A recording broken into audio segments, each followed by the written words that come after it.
guys, welcome back to Diary of Sagg. So happy new year, first of all, I just want to say, and what an amazing start to the new year. I'm so excited. I'm excited about this year. I'm feeling really good, feeling better than I felt in a very long time. And let's just talk about what's going on. I mean, we had the supermoon in Cancer at the very beginning of January, 1st of January. And, you know, the moon is happy in Cancer. It rules Cancer, so this was really powerful. This was a really kind of emotionally sensitive, psychically sensitive new moon. And, I mean, I had an incredible experience first thing Monday morning, which I will go on to share with you. But certainly, you know, this is about really linking in to our intuition, seeing things clearly on an emotional level, and raising our vibration, raising our awareness, and it just happening spontaneously. And I'm really excited to share with you the experience that I had, because it was so powerful and so unexpected, and really cool. We've got a blue moon as well at the end of the month, and that's going to be in Leo. So 2 full moons in 1 month. I mean, my goodness, if this is not about heart-centered consciousness and getting in touch with our emotions, and about relationships, and about basically freeing ourselves of baggage, and, you know, like, I don't know what it's about. So, you know, I'm really excited. This year is in numerology. This is master number year. It's a year of 11.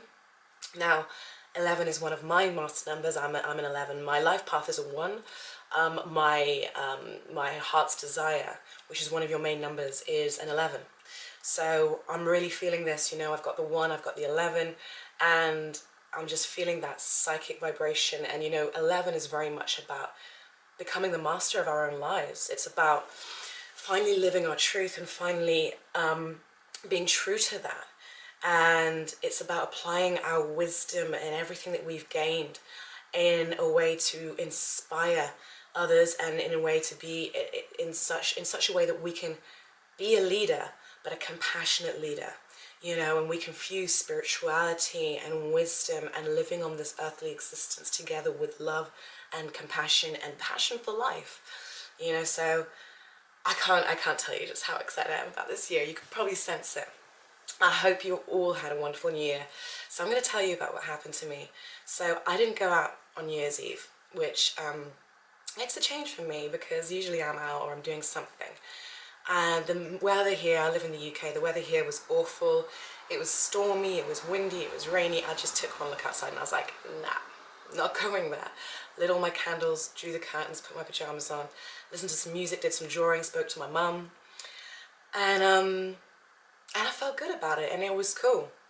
And so anyway, let me preface this story as well by just saying, for those of you who've been following me for a while, you might know I moved to a new place about 3-4 months ago. And, you know, it was somewhere I chose to be, it was somewhere I wanted to be, and the idea was that it was going to help me do more of this. And it was going to assist with my path and my journey.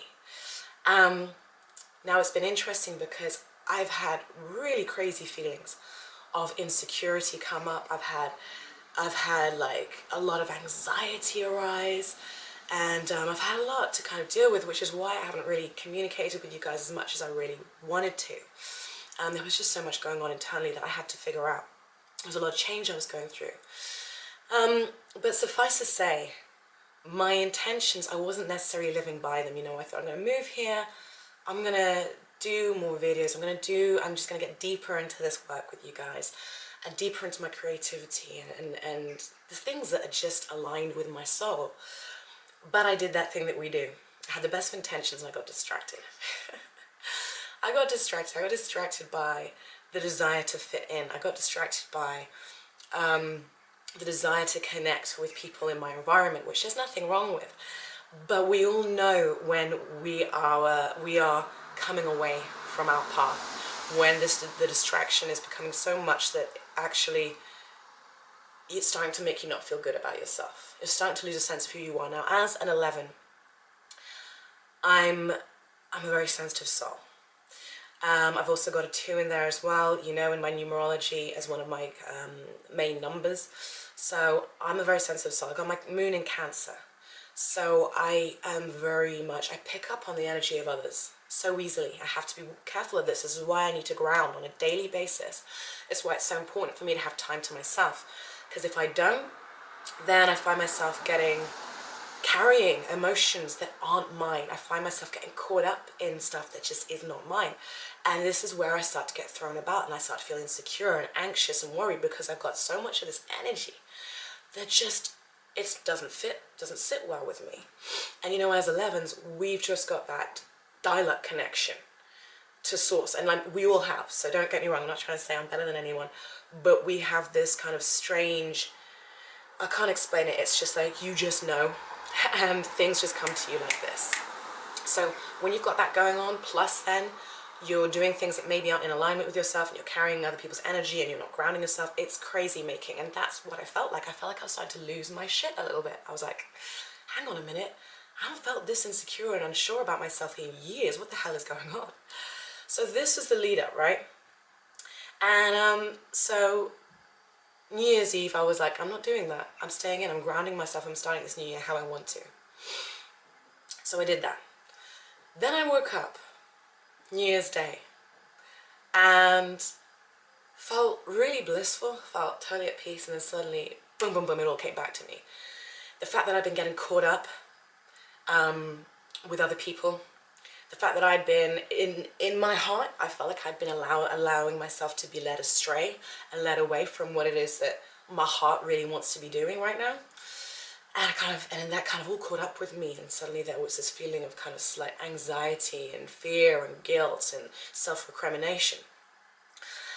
And then I had this moment where, I'm going to try and explain this to you guys as best as I can. So I had this moment where this vision just came to me, right? I'm lying in bed, this vision came to me, and it was of this beautiful castle, and in it was a huge ballroom, and it was just stunning, and there were people who were dressed in all sorts of finery and gowns, and there were like little like fireflies that were like floating around, and like there was like sparkly stuff in the air, and it was just magical, and the air was pure and clean, and everyone in that room was like, it was almost like they were thousands and thousands of years old, but you couldn't tell. They just looked in perfect happiness and health, and it was like heaven. It was just like wow. And so I had this vision of this castle with this huge room in it, and and then it kind of came to me that it's like, so I don't know if you've ever heard the saying, you know, I'm sure it comes from the Bible. It's how the kingdom of heaven is always open. The door is always open to us. It's right there. If we only choose to step into it, right? But so many of us, we don't choose to step into it. We actually make choices that go against us and put us into a state of hell or dis-ease or disharmony, right? So it's almost like you've got this ticket to the ballroom, to the party, right, in that castle. You know intuitively how to get there. Everyone does. Maybe your route's different to mine and mine's different to yours, that's cool. But we all essentially know how to get there. And it's almost like you get to the gates of the castle, you get to the entrance hall, and you forget that you've got the ticket and that you know the way. And in the hall you see a load of other people who are, this is how it came to me. It was people who were like injecting themselves and get high on stuff and like talking to themselves and like in this weird state of chaos and then their own personal hells. They're all collected in this entrance hall before the ballroom. And it's almost like they were on the verge of getting there, getting to the party, and they just forgot. And they started looking for other things to make them feel better. It was almost like, I'm trying to explain this as best as I can. It's this idea of, it's the idea of when we stop following our own navigational system, and suddenly we go, oh, okay, well, I'm gonna find my worth and my value in this relationship, or in that drug, or in drinking this much, or in partying that much, or in exercising too much, whatever it is, however it is that we lose our sense of self, and we place our value and our self-worth in something outside of ourselves, which will never really fulfill ourselves. That's what all these people were doing, and they were there hitting themselves up, they were talking to themselves, they were rocking back and forth. It was this dark, dingy hallway, and it's like they'd forgotten how to get to the ballroom, the party, and the door was open. It was right there, but they were all so caught up in their personal hell and turmoil, and were so lost in looking outside of themselves that they didn't realize that the door to their own personal satisfaction, their own personal alignment, their own personal heaven was right in front of them. If they would only stop for a moment and reconvene and reconnect with themselves, they would open their eyes and see that that door is right there. The light is shining through, and you are welcome to walk through it.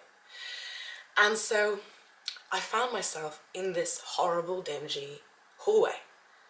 And I was watching everything, I was watching everybody, and I was realizing, shit, this is what I've been doing. I moved to this place with the intention of being true to myself and living my alignment and all of this. And I got caught up. I got to the hallway, I looked around at what everyone else was doing, and I went, oh shit, cool, yeah, I'll join you, I'll join you. What's that? Become a little bit codependent, put my self-worth in other people's opinions of me? Fuck, all right, I'll do that. And I got myself into my own personal sort of hell for a little while. And I realized that's what I've been doing. And now the funny thing that happens, so as this is happening, as I'm seeing this, I'm getting energetic waves like I cannot describe. I'm very energetically sensitive. These were powerful. Just constant, just woof, woof, woof, through my body, different parts of my body just vibrating. And I'm there, experiencing this with a smile on my face, going, whoa, this is insane. And then suddenly, now I don't know if you're familiar with the comedian Cat Williams. Let me just check that this is still recording, because I feel like my battery might have died. Ooh. No, we're good. Cool. Okay, so I don't know if you're familiar with the comedian Cat Williams. Now, I love Cat Williams. He speaks a lot of truth, in my opinion. He just makes me laugh like hell. So, there's this stand-up where he talks about his white friends, and he talks about how if you're in trouble, you need to get you some white friends, because, you know, they will just sort you out type thing. So as I'm standing there in this dingy, darkened version of hell, essentially, that's right in front of heaven, and I'm realizing what I've been doing, I was like, shit, I totally lost my guidance system. I totally got caught up in other people's lack of consciousness. I joined them in it. I just kind of, I receded a bit. Yeah, receded, I don't know if that's the right word, but you know what I mean. And as I realized this, my higher self, and I knew it was my higher self straight away, my higher self comes through and goes, what the fuck was you doing? Where the fuck was you at? Why you didn't call me? And I just started laughing. And I knew it was my higher self. And it came through the voice of Cat Williams. I just went, why the fuck you didn't call me? What the fuck was you doing? And I'm having this conversation with my higher self, and I'm going to myself, I'm saying to my higher self, I'm like, I actually don't know. I have no idea. What the fuck was I doing? I don't know why I didn't call you. I don't know why I didn't just turn to you. I could hear you. I knew you were there. I don't know. And it just cracked me up, and I just started laughing hysterically. And it just felt like such cosmic downloads, and like I could feel the vibrations all over me, and like stuff was just being washed through me and out of me and integrated, and I was just in stitches. All I could keep hearing was, what the fuck was you doing? Why you didn't call me? And I thought of all the ways for my higher self to come through. Cat Williams, fucking perfect. Because it's one thing to have a spiritual experience, you know, and I've seen spirit guides of mine who have become as Native Americans, you know, pushing me up the tree of life. I've had that. That was a beautiful experience. But for me, this really got my attention, because not only did it have humor in it, but it was blunt and it was to the point. And sometimes those experiences are just, it's how your higher self will try and catch your attention, you know? And my higher self knew, hang on a minute, if I say this like this, she's gonna fucking understand. And it made me laugh, and I was like, I don't know why I didn't call you. I don't know what the fuck I was doing. I just got lost for a moment, you know? So anyway, I had this moment, I'm there laughing. I'm on my own in my bed, I'm just laughing. and realizing at the same time that I'm having this crazy, almost out of body, insane downloading experience, integrational experience. And I just had this intuition that was like, you need to go to sleep, you need to go back to sleep in order to integrate this.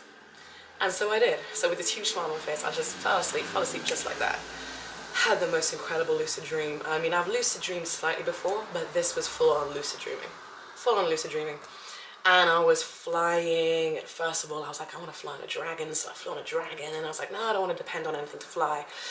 And as I'm flying, I'm there building the landscape. I'm like, I want to see this and I want to see that, and the landscape's appearing before me out of nothing. But first of all, I see like the structures, the frameworks, and then it gets covered by greenery and stuff, and it was awesome. And I had the freest, it was a state of pure joy and happiness, and I just remember laughing and smiling and just feeling so just free, so high. And as I'm flying through the landscape, I remember looking down at Earth and its magnificence and its perfection. And I remember thinking to myself, do you know what? If someone asked me to paint heaven, and I've never seen it, like, this is what I would paint. If someone asked me to paint heaven, that is exactly what I would paint. I would paint the earth. It's pure perfection. And so it was this beautiful, beautiful, amazing experience where I just had this huge appreciation for life. And I woke up with this real sense of peace and ease and on cloud nine, really. And you know, there are things you can learn on your spiritual journey that you can understand, but there are moments where that understanding just hits even deeper. You thought you knew something, and then something will happen to you and you go, wow, now I understand it with every cell of my body. That's what this was for me. And I understood before this that heaven is not a place you go to when you die. It's not this kind of thing you earn your way into. Heaven is a choice you make every single day, by how you talk to yourself, how you treat yourself, how you treat others, what your perspective is, how you feel. Heaven is essentially here right now. It's on earth. Heaven is a place on earth. Tracy Chapman actually sang that. Heaven is a place on earth, should you only wish to embrace it. And I had such a much deeper understanding and real knowing of that.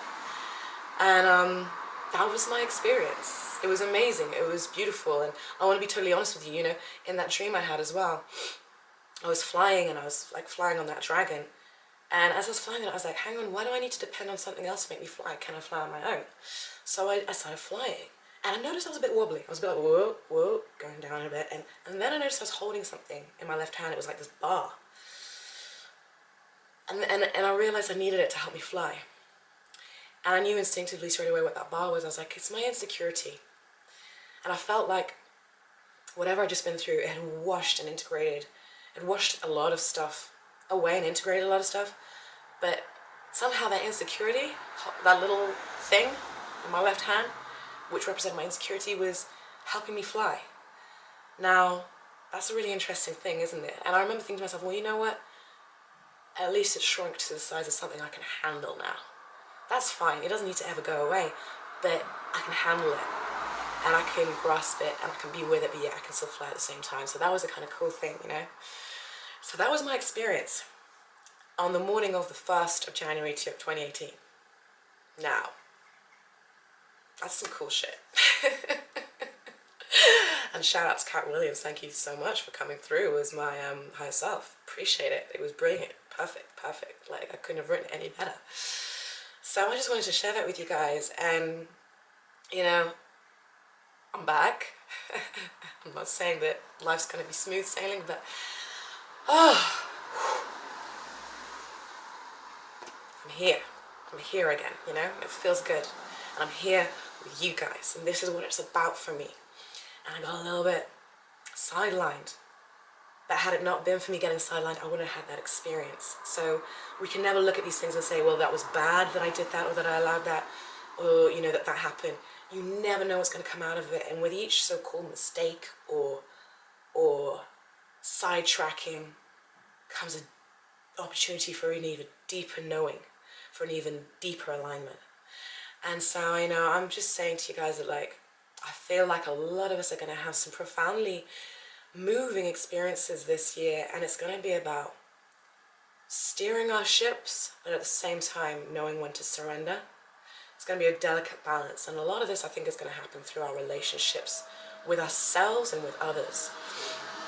Go easy, go gentle this year, because we're going to have Mars and Venus retrograde. It's going to be about the divine masculine, the divine feminine, things playing out within ourselves and in our relationships. But wow, what a start to the year. And I'm going to be coming back to doing your monthly horoscopes. Might do January's, not sure yet, not going to put pressure on myself. Might do January's, even though it's a little bit late. If I do, I'll get started on those over the next few days. Might not, might start in February. But I'll keep you posted. I love you guys so much. I've had so many new subscribers. Thank you so much, guys. You're amazing. You're awesome. I love you. I'm having some lovely positive feedback. And, yeah, 2018, man. Master number 11. We're going to do this shit. We're going to do it. I love you all. Take care, guys. Bye-bye.